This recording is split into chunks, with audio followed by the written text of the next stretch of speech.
ग्रामी अस्सलामु अलैकुम वरहमतुल्लाहि वबरकातुहू। सीधी बात के ताज़ा तरीन प्राइम टाइम में आप लोगों का इस्तकबाल है। नाज़रीन ग्रामी, मैं अंसार अज़ीज़ नदवी इस वक्त आप लोगों के सामने दिल्ली के इंतखाबात के पेश नज़र मुस्तफ़ा आबाद में जो इस वक्त हंगामा मचा हुआ है उसके सिलसिले में एक तबसरा करना चाहता हूँ। BBC ने भी इस पर तबसरा किया और इसके हवाले से रोज़नामा ख़बरें ने भी इसको शाये करने की कोशिश की और लिखा गया है कि शिमाली मशरक़ी दिल्ली की मुस्तफ़ाबाद असम्बली सीट का हाल भी वोखला जैसा है। यहाँ ओवैसी की एंट्री ने सूरत हाल बदल दी है। वो जीतेंगे तो नहीं मगर हराने की पोजीशन ज़रूर है। ये सीट 2008 की हदबंदी के बाद वजूद में आई। इससे पहले ये करावल नगर असम्बली सीट का हिस्सा था। साल 2020 में यहाँ से आपके उम्मीदवार हाजी यूनुस ने कामयाबी हासिल की थी। इस बार आदिल अहमद खान को मैदान में उतारा है। कांग्रेस ने साबिक MLA हसन मेहदी के बेटे अली मेहदी को टिकट दिया है और BJP ने करावल नगर के मोहन सिंह बिष्ट को टिकट दिया है। मुस्तफ़ाबाद जो 2020 के फ़िरक़ावाराना फसादात का मरकज़ था, तकरीबन 2.6 लाख वोटर्स हैं। मुस्तफ़ाबाद में तकरीबन 40% मुसलमान और तकरीबन 60% हिंदू आबाद हैं। अब ताहिर हुसैन भी सहरुकी मारिके में दाखिल हो चुके हैं। कांग्रेस और आप इन पर वोट काटने और BJP को फ़ायदा पहुँचाने का इल्ज़ाम लगा रही है।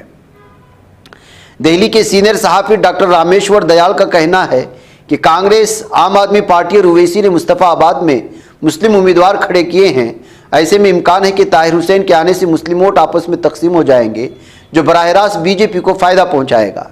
इस पर BBC से बात करते हुए ताहिर का कहना है कि जब भी कोई शख्स दलितों, मुसलमानों, महरूम और पसमानदा लोगों के हुकूक का मसला उठाता है तो उस पर वोट काटने का इल्ज़ाम लगाया जाता है। वो कहते हैं अगर हमारी पार्टी वोट काट रही है तो कांग्रेस और AAP ने आपस में समझौता क्यों नहीं किया? अगर दोनों पार्टियां यहां इत्तेहाद से इलेक्शन लड़ रही थी तो आप कह सकते थे कि मैं वोट काट रहा हूं। ताहिर हुसैन सिर्फ इन इलाकों में इंतखाबी मुहिम चला रहे हैं जो मुस्लिम अक्सरियती हैं। जैसे वो अपने हाथियों के साथ किसी गली में दाखिल होते हैं, लोग देखने के लिए दरवाजे पर खड़े नजर आते हैं। राजीव गांधी नगर की गली नंबर 22 में किरियानी की छोटी दुकान चलाने वाली फहमीदा के घर के बाहर कांग्रेस का झंडा है, लेकिन वो ताहिर को देखकर काफ़ी पुरजोश नजर आती है। कहते हैं मैंने ताहिर को कई सालों बाद देखा, उसने फसादात में मुसलमानों का बहुत साथ दिया, उससे जानबूझ करके फंसाया गया। फहमीदा कहती है वो बहुत अच्छे हैं लेकिन ख़वातीन सिर्फ इस पार्टी को सपोर्ट करेंगी जो उन्हें सहूलियात फराहम कर रही है। पार्टी के लोग आते हैं, वो अपनी मर्जी के मुताबिक झंडा लगाते हैं। अगर आपको अच्छा लगे तो आप भी लगा सकते हैं, हमें कोई मसला नहीं है। थोड़ा आगे जाने के बाद जान मोहम्मद से मिले। वो खुद को ओवैसी का परस्तार कहते हैं, लेकिन ताहिर के बारे में उनकी राय मुख्तलिफ है।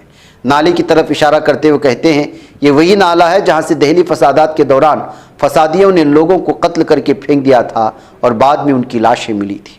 मोहम्मद कहते हैं हमारे अंदर फसादात की याद अभी भी ताज़ा है, लेकिन हमें डर है कि अगर हम पतंग को वोट देते हैं तो आम आदमी पार्टी हार जाएगी, जिसका बराह रास्त फ़ायदा BJP को पहुँचेगा। हम अपना वोट ज़ाय नहीं करना चाहते। आप मजबूरी का नाम है, लोग बहती हवा के साथ जाना चाहते हैं। वो कहते हैं कौंसिल इंतखाबात में केजरीवाल को 5 में से 1 सीट भी नहीं मिली, लेकिन असम्बली में हमारे पास कोई चारा नहीं है। अगर कांग्रेस मजबूत पोजीशन में होती तो लोग उनके उम्मीदवार को वोट देते। मकामी रिहायशी गुल मोहम्मद का भी कुछ ऐसा ही कहना है। कहते हैं लोग ताहिर से हमदर्दी रखते हैं लेकिन वोट नहीं है। सब जानते हैं कि ये सीट सिर्फ मुसलमानों के जोर पर नहीं जीती जा सकती, हिंदुओं के वोटों की भी ज़रूरत है और हिंदू ताहिर को वोट देंगे नहीं तो ऐसा बिल्कुल नहीं है इसके जीतने का इम्कान। मकामी रिहायशी औसाफ को भी कुछ इसी तरह का खौफ सताता है। औसाफ जो 70 की दहाई में हैं, कहते हैं ताहिर का ताल्लुक सैफ़ी बरादरी से है। उनके पास 10 से 12 हज़ार वोट हैं। अगर वो उन्हें हासिल कर लेते हैं तो यहाँ BJP की जीत को कोई नहीं रोक सकता। दूसरी तरफ हसन जो गुज़श्ता 25 सालों से बिरजपुरी पुल पर पटरी बिछा रहे हैं, खुद को BJP का हामी बताते हैं। वो कहते हैं यहाँ 40% मुस्लिम आबादी है जो 3 उम्मीदवारों के दरमियान तकसीम है। असल लड़ाई आम आदमी पार्टी और BJP के दरमियान है। बिरजपुरी पुलिया से कुछ किलोमीटर आगे जाने के बाद आप शिव विहार के सामने आते हैं। इलाका हिंदू अक्सरियती है। यहाँ ना तो ताहिर के पोस्टर नज़र आते हैं और ना ही उनका असर। कटारिया वेल्डिंग के नाम से दुकान चलाने वाले नितिन कटारिया शिकायती लहजे में कहते हैं कांग्रेस वालों ने हमारी जगह पर शिव विहार के बजाय मुस्लिम अक्सरियती मुस्तफ़ाबाद की तरफ एक स्टेज बनाया। इससे जाहिर होता है कि उनके लिए मुस्लिम वोट ज़्यादा अहम है। वो कहते हैं हमारी ये सीट मुस्लिम अक्सरियती है लेकिन उनका नाम मुस्तफ़ाबाद है। इसका नाम बदलकर शिव विहार रख दिया जाना चाहिए। ये पुराना मुतालबा है जिसे पूरा होना चाहिए। कटारिया कहते हैं यहाँ मुसलमानों से ज़्यादा हिंदू हैं लेकिन वो वोट कम करने जाते हैं। अगर इस बार हिंदुस्तान ने अच्छा वोट दिया तो BJP उम्मीदवार की जीत यकीनी है। BBC हिंदी के इनपुट के साथ नाज़रीन गिरामी रोज़ाना ख़बरें और भी मुख्तलिफ़ अखबारात ने इसको जगह दी है, तो आप अंदाज़ा लगा सकते हैं कि मुस्तफ़ा आबाद की क्या सिचुएशन है। क्या आप इस बात से आप ख़ुद अंदाज़ा लगा सकते हैं कि ताहिर हुसैन के सिलसिले में यहाँ के अफराद क्या सोचते हैं, उनका आना यहाँ सही है या गलत। सोच उनकी सही हो सकती है, असदुद्दीन ओवैसी की ये बात सही हो सकती है कि हमें भी इक़्तिदार में आना है, हमें भी अलग अलग अंदाज में सियासी साख को बचाना है और उसको उठाना है। लेकिन क्या इस सिचुएशन में उनके फ़ैसले सही हैं, या आप ख़ुद बताएं। अस्सलामु अलैकुम रहमतुल्लाहि व बरकातहू। बच पाता है कोई सहाफ़ी की निगाहों से, मिलाता है ये लोगों को मोहब्बत की पनाहों से।